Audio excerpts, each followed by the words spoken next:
The thing that makes quitting something you're good at feel like betrayal isn't that you're wasting talent, it's that you've confused being capable of doing something with being obligated to it.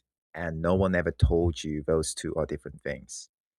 I want to talk about something that I think a lot of people are quietly stuck inside of, and it's this being good at something you don't actually want. Not bad at something like you don't want. That's easy. You just have to stop doing it. I mean, good at it, good enough that people expect it from you, good enough that it becomes like a fact about who you are to other people. And the trap is quitting that thing feels like kind of a betrayal, not a decision, like a betrayal. And I want to figure out why because I don't think it's obvious. So here's where I want to start. Competence produces its own gravity. Like once you're good at something, the world just kind of starts rewarding you for it. Uh, Praise, money, attention is relative to how hard other people find it, whatever. And that reward loop doesn't know or care whether you actually want the thing. It's not measuring desire, it's measuring the output.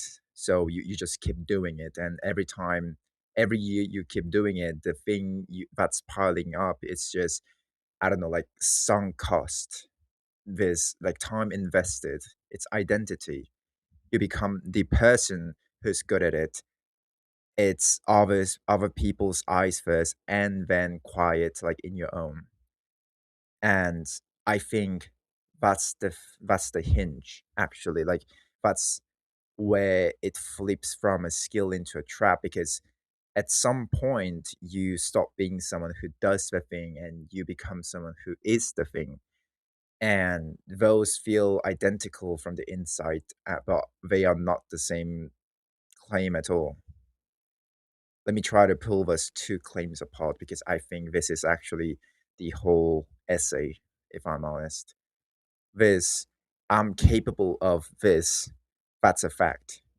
It's just true. It happened. You can't unhappen it. And then there's this, this is mine to keep doing. And that's not a fact, that's a choice, a commitment you keep remaking whether you notice yourself making it or not. And the trap is treating the second one like it follows from the first. Like capability comes with a lease attached. Like being good at something signs you up for a continued obligation to be that thing. And I think almost nobody really separates this on purpose. It just gets confused because think about how you actually become good at something. It's not neutral. Somebody noticed, a teacher, a parent, a coach, whoever, and their noticing felt like love or like approval or like finally being seen for something. You're finally valued and you can now be someone. So the competence gets soldered onto the moment you felt worth something. And now years later, when you think about quitting, like you're not just thinking, should I stop this? I mean, doing this activity. You're threatening the wiring that made you feel like you mattered in the first place. So no wonder it feels like betrayal. You're not being dramatic. You're just touching something load bearing. And here's the part I keep circling back to. Quitting doesn't actually erase the fact that you were capable. And like that's the part just permanently true. You were good at it. Like that happened. Stopping doesn't really retroactively make it false. But it feels like it erases it, right? Like it feels like you're discarding the evidence. Like the only way the fact starts real is if you keep performing it, which I don't think that's true, but I get why it feels true because we don't get experience our own history as achieved. We experience it as something we have to keep proving over and over again and again to others and you to yourself, or it just stops counting. So there's a social layer to this that I don't think gets talked about enough. The people who invested in your competence, and I mean that almost literally, like invested like time, attention, hope, money, they experience your quitting as something closer to a default. Like you took out a loan of their belief in you, and stopping is you like not paying it back. And that's not really fair to you because you never actually signed anything. Nobody sat you down and said like, in exchange for my prize, like you now owe me this a lifetime of this. Like it, but it doesn't really matter that it wasn't explicit because the feeling of owning doesn't really need a contract.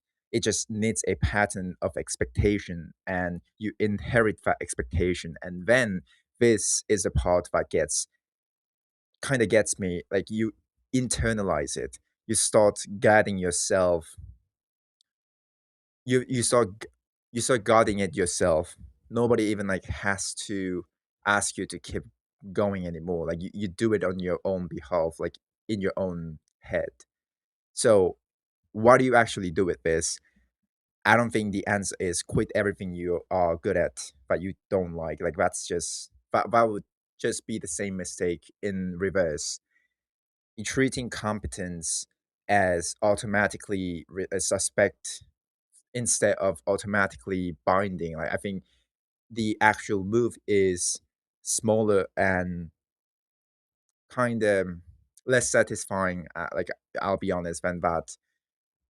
It's just noticing the seam, like noticing where I can do this quietly turns into I must keep doing this, and asking honestly whether you ever actually have to like agree to the second part or whether it just accumulated while you weren't looking.